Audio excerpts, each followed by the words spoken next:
Goeiedag almal, ons gesels oor die feit dat die Here ons gevorm het vir goeie werke. Filippense 1 vers 6. God het begin om 'n goeie werk in julle harte te doen. En hy sal dit vir julle bly doen tot op die dag wanneer Jesus Christus weer kom. Hy sal julle nooit in die steek laat nie. Daarvan kan julle seker wees.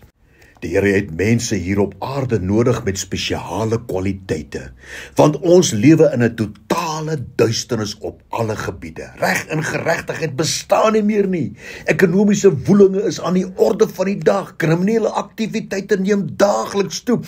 En moord en doodslag neem ook daagliks toe.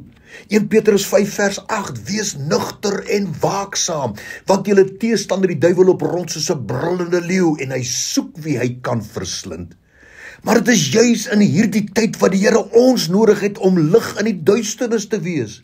Hy wil hê dat ons daardie kwaliteite waarmee hy ons toegerus het sal herontdek, dat ons dit sal ontwikkel en ook dat ons dit sal gebruik. Ons het gister gesien dat die Here soek mense wat getrou is. En vandag, die Here soek mense wat gewillig is. Jesaja 1 vers 19. As julle gewillig is en luister, sal julle die goeie van die land eet.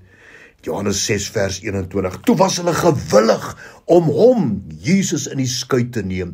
En dadelik het die skuit by die land aangekom waar hulle naartoe gegaan het.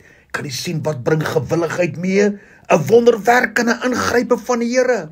Om gewillig te wees in hierdie konteks beteken om in alle opsigte te doen wat die Here wil hê ons moet doen. Die Here se wil in ons lewens is altyd die beste. Ja, en ook altyd tot ons eie voordeel en ook vir die wat deur ons lig van gewilligheid nader na die Here toe gebring word. Psalm 32 vers 8, luister hierna. Die Here sê, ek wil jou onderrig en ek wil jou leer aangaande die weg wat jy moet gaan.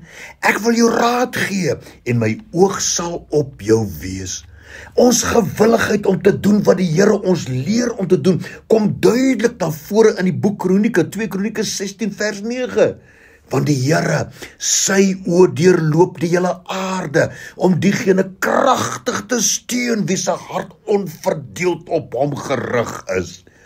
Ons lees in die Bybel dat Gideon was gewillig om op bevel van die Here die menslike onmoontlike te doen teen 'n weermag wat eintlik ontelbaar was. En die Here het deur sy gewilligheid die volk Israel gered. Rigters 7 vers 20 tot 21. Toe blaas hulle op die ramshorings en breek die kruike terwyl hulle uitroep, die swaard van die Here en van Gideon. En hulle het almal bly staan rondom die laar en daarop hardop die hele laar, dis nou die vyand, en hulle skreeu en hulle vlug.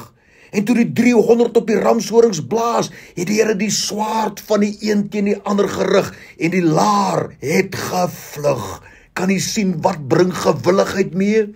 Daarom, wees altyd gewillig om te doen wat die Here sê, en jy sal verbaas staan hoe helder jou lig skyn deur die Here, wat jou kragtig sal ondersteun. Ek sluit af met Jesaja 1 vers 19, weer eens luister hierna. As julle gewillig is en luister, sal julle die goeie van die land eet. Ag, mag die Here ook na jou kyk en vir jou sê met blydskap, met vrede in sy hart, my kind, jy het goed gedoen. Dankie daarvoor, Here. Amen.